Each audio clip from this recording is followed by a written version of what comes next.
Welcome to Equestrian Fitness for the long ride with the Sweaty Equestrian. I'm personal trainer and endurance rider Tamara Baysinger, and I'm here to help you ride stronger in a day and longer in your life.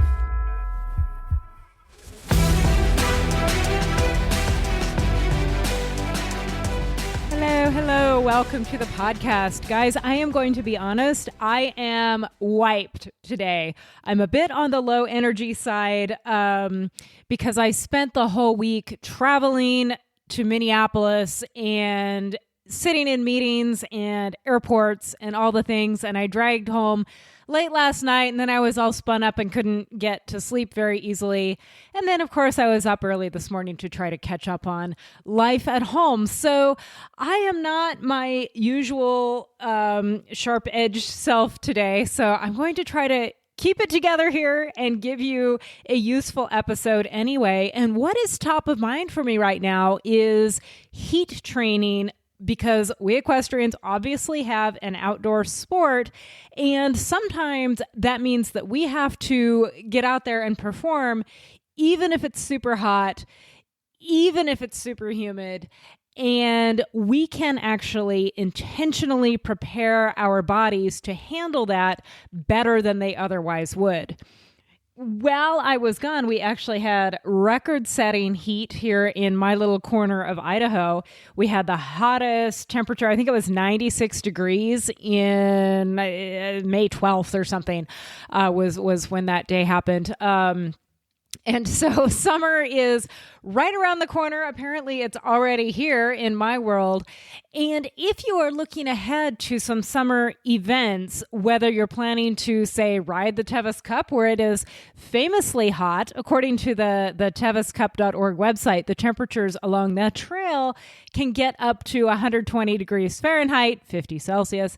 So that's pretty unbelievably hot. But also just for getting out trail riding or doing some shows on hot days, whatever it is that gets you out there, the heat can really wipe you out. It can leave you feeling completely wrung out, fatigued, lightheaded, even nauseated. It's hard to, say, follow the trail markers on an endurance ride, remember your pattern, whatever it is.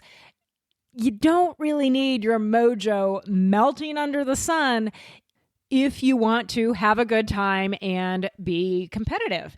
So let's talk about what you can do to actually acclimate yourself to the heat in an intentional way.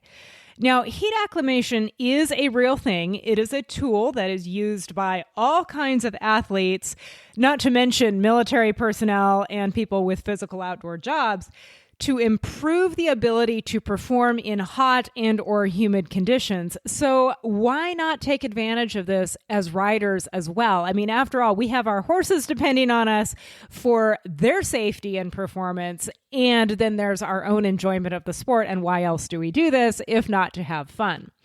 So what is heat acclimation? Heat acclimation is intentional exposure of the body to hot conditions for the purpose of inducing physiological and psychological adaptations to increase heat tolerance. So by increasing the body's core temperature in a controlled and intentional way, repeatedly over days or weeks ahead of time before we really need it, it's possible to do a number of things. We can increase our sweating efficiency. That is, we can make it so that our bodies sweat more and earlier. Now, that actually sounds like a bad thing for hydration, but stay with me. We will get to that. And it's going to sound contradictory, but heat acclimation can also, in addition to increasing our sweating efficiency, increase the water storage in our body. It can decrease the sodium concentration in our sweat. It can recalibrate our thirst mechanism so that it better matches our hydration needs, like we actually get thirsty when we need to drink. We can adapt at the cellular level via something called the heat shock protein response, We can improve our VO2 max. That's our ability to use oxygen during exercise.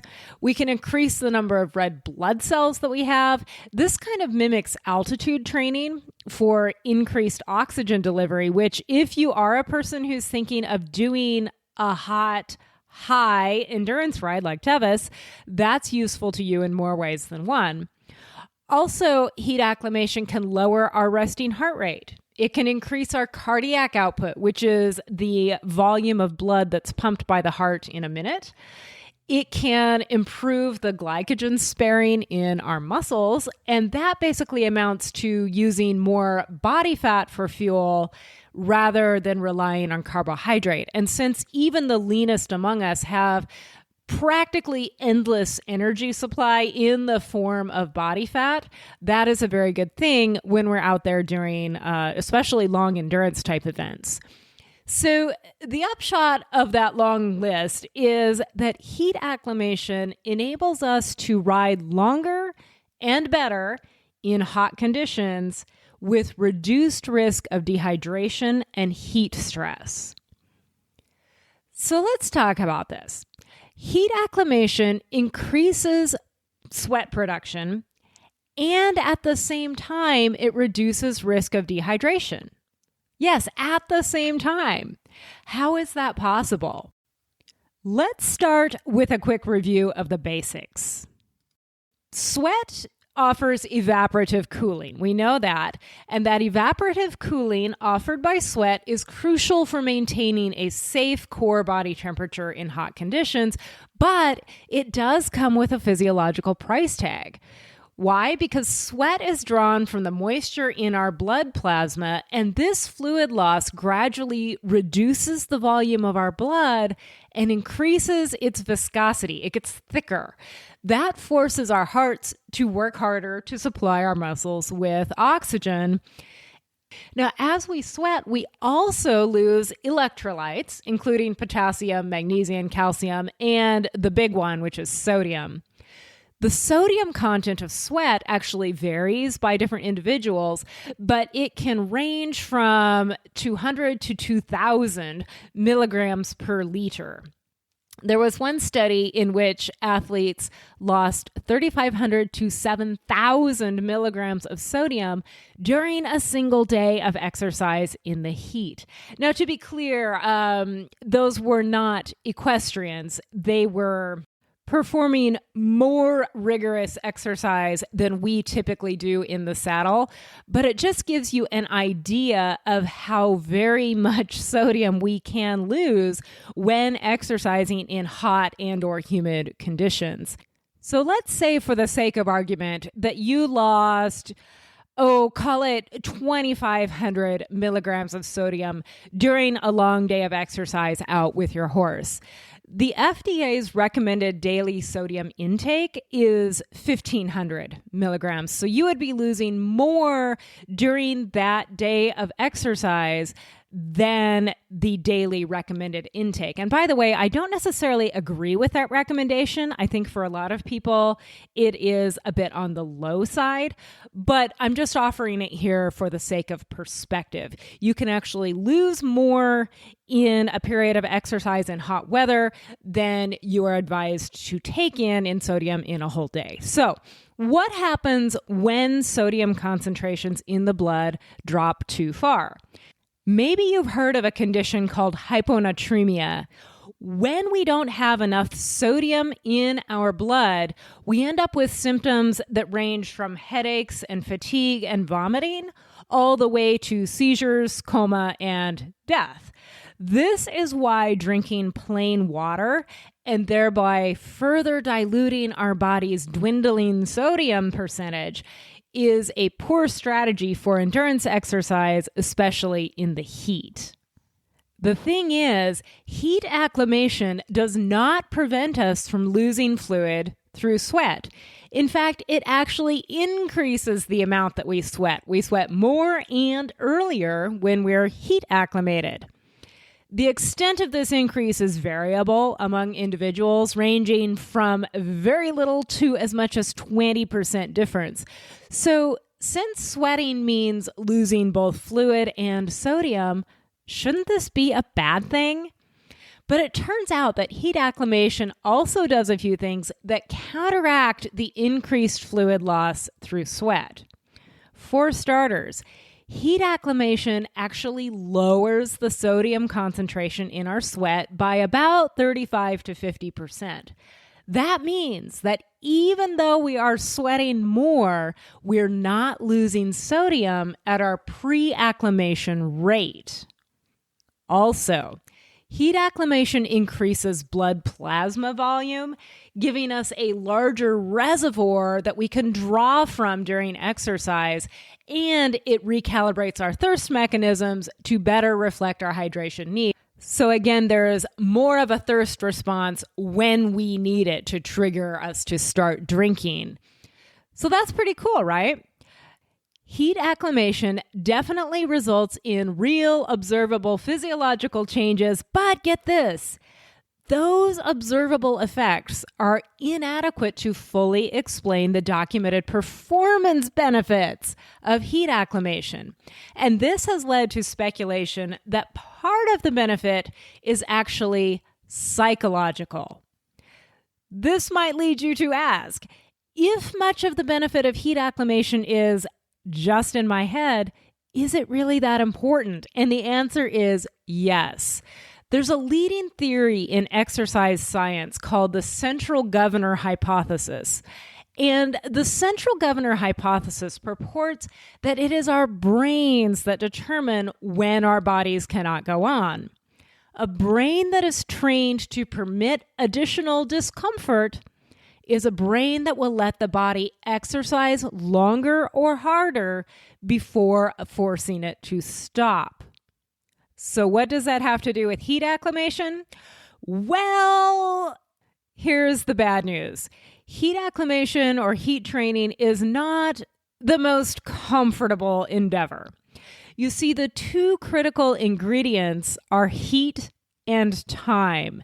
In order to get those physiological adaptations that we talked about, and apparently the psychological adaptations, we need to get our core temperatures above 101 degrees Fahrenheit, which is 38.5 Celsius, and be dripping with sweat for at least half an hour per day for about 2 weeks. That is what will trigger those physiological changes.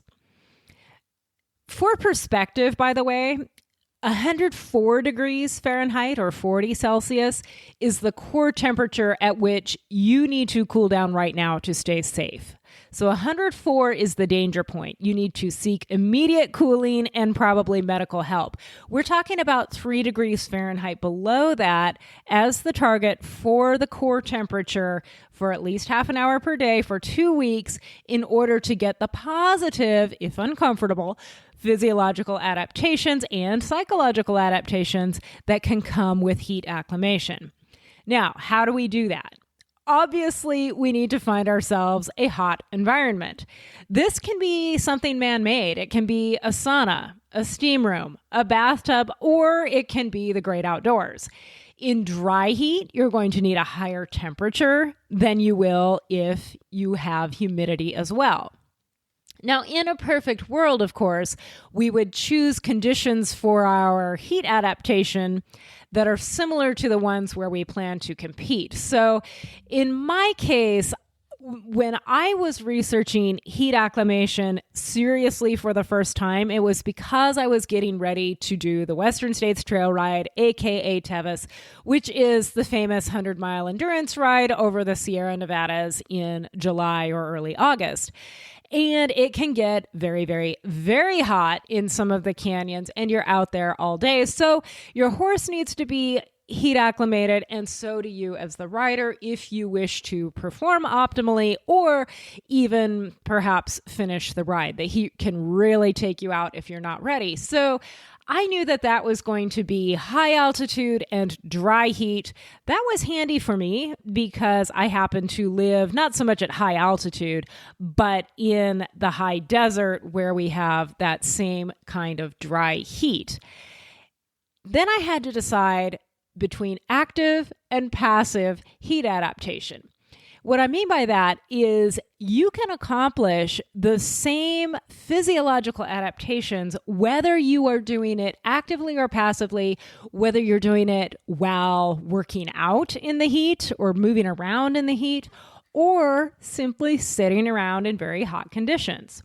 You can get those physiological adaptations, in other words, by going out and riding your horse or doing your farm work or going for a run or whatever in hot weather. Or you can do it by sitting on your butt in a sauna. Your body will respond the same way. That said, the research does suggest that incorporating your heat acclimation into the actual activity for which you're training, in our case riding, will produce the best results. This is pure conjecture on my part, but it does seem to me that the psychological benefits of heat acclimation would be optimized by working in the heat, specifically riding in the heat, rather than merely sitting in a puddle of sweat. Personally, I actually combined the two. What I did when I was getting ready to ride Tevis was I would go out and intentionally do a ride on a very hot summer afternoon here in Southwest Idaho. And then after I got back, I would get in my car to drive home, and I wouldn't turn the air conditioning on. The car, that had been sitting in the sun and made itself into a lovely sauna. Yes, I did actually do this with care. More on safety in a minute. But first, let's talk about how long, how often, and when you should do your heat acclimation if you are looking ahead to an event or just a summer where you want to be more comfortable in the heat than you have been in the past. If this is something you struggle with or that you're going to need for a particular event that is upcoming, what should your protocol look like? First of all, you need to plan on spending at least 10 to 14 days. That is the period of time that is necessary to reap the maximum physical benefits of heat acclimation. And interestingly, it seems that women often take a little bit longer adaptation period than men do. And both genders can benefit from additional adaptation that occurs a little bit more slowly, but continues to occur with continued exposure beyond that initial couple weeks. For example, the increase in red blood cells, and that's the one that's going to help you for altitude as well, that effect can take 3 to 6 weeks, but you'll get a lot of the other benefits again around that 2-week mark. Now, during this 2+ week acclimation period, daily heat exposure is important. The recommendations range from 30 to 120 minutes a day, sometimes broken into shorter sessions that are scattered throughout the day. And obviously, that is a wide range. That leaves a lot open to individual experimentation. But the upshot is this. We need to have regular, consistent exposure for at least 30 minutes every day for at least 2 weeks. And remember, during that 30 minutes, we're trying to get our core temperature up so that we're pouring sweat, core temperature around 101 degrees Fahrenheit. If you want to be really precise and make sure that you are getting your temperature up to an appropriate level, you can go ahead and use an oral thermometer for that a few times. You don't always have to carry one around with you.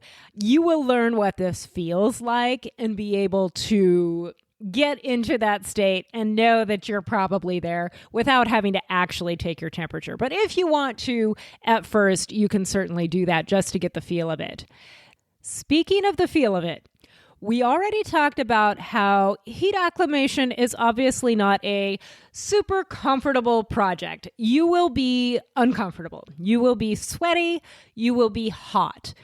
But what you should not be is flirting with the symptoms of heat illness. Make sure that you are familiar with those. And ideally, if you're doing something like I did, which was sitting in a hot car, make sure that you have a buddy around to keep an eye on you during that intense heat exposure. Even if you're just in a sauna, set a timer. You want to make sure that something is going to shake you out of it and get you cooled down and safe if for some reason you get a little bit too high on that body temperature. If you're doing kind of a DIY sauna like the hot car, make sure you have a thermometer in there too, because you do not want to be in a temperature in excess of 165 degrees Fahrenheit or 74 Celsius. That can be dangerous, and 25 to 30 minutes at anything approaching that level of heat is plenty.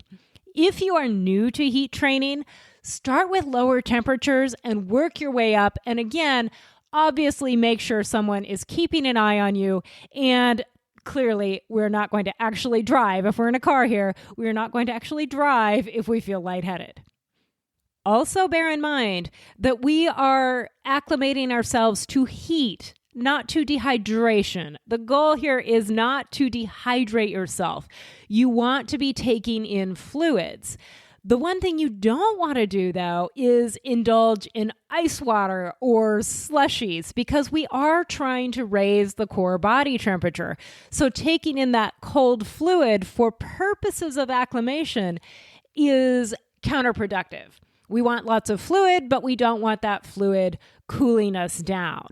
When you get to your actual event, obviously, that's a different story. Then cooling yourself with icy beverages both before and during will help support your performance when it counts. While you're in the heat acclimation process, try to make sure that you replace all the fluid you lost and more. How do you know? You can actually weigh yourself before and after a heat acclimation session, and the only weight that you're going to lose over that brief period, we're talking about half an hour to 120 minutes. All you're going to lose is fluid, water. So if you have a delicate enough scale that you can tell how much you lost, aim to replace 150% of that loss, 1.5 times that amount, with water. So if you lost 16 ounces during the session, rehydrate with 24 ounces of water. Or better yet, throw some electrolytes in there, because if you are sweating a lot every day, especially, adding additional electrolytes is going to be a really good idea. Now, once you have spent that 2 weeks or more with regular, consistent exposure every day, what happens? Do you have to keep doing this? Well, not exactly, but kind of. See, the physical benefits of heat acclimation, sadly, are not permanent. They decline at a rate of about 2.5% per day, starting about a week after your acclimation activity stops. The good news, though, is that you can maintain those benefits with less frequent exposure, such as one session every 3 days, to keep things topped up without having to deal with it every single day. And if you end up taking a break that's longer than just a few days, there's no need to panic. You don't have to start over. Reacclimation occurs more quickly than the initial adaptation, so you can expect to regain the benefits that you worked for with just a handful of daily sessions, and then go back to that exposure about every 3 days. Okay, the last thing I want to talk about on the subject of heat acclimation is recovery from our heat acclimation sessions. Heat acclimation, even if we achieve it using passive methods like sauna, is challenging for our bodies. So we need to make sure that we are recovering adequately in between, especially during that initial 2-week or so period where we're doing this every single day. First of all, try to avoid combining your heat exposure with any tough workouts. You can do workouts in the hot conditions to help bring your temperature up, but keep them at light to moderate intensity. So if you're a runner, keep this in a zone 2 type of run. We're not sprinting here. Or riding is typically in this light to moderate range. Just don't do really super intense activity during your heat exposure in order to achieve the acclimation, because that's just a lot for your body to recover from. Also, make sure that you're supporting your body consistently with plenty of water, electrolytes, good nutrition, and sleep.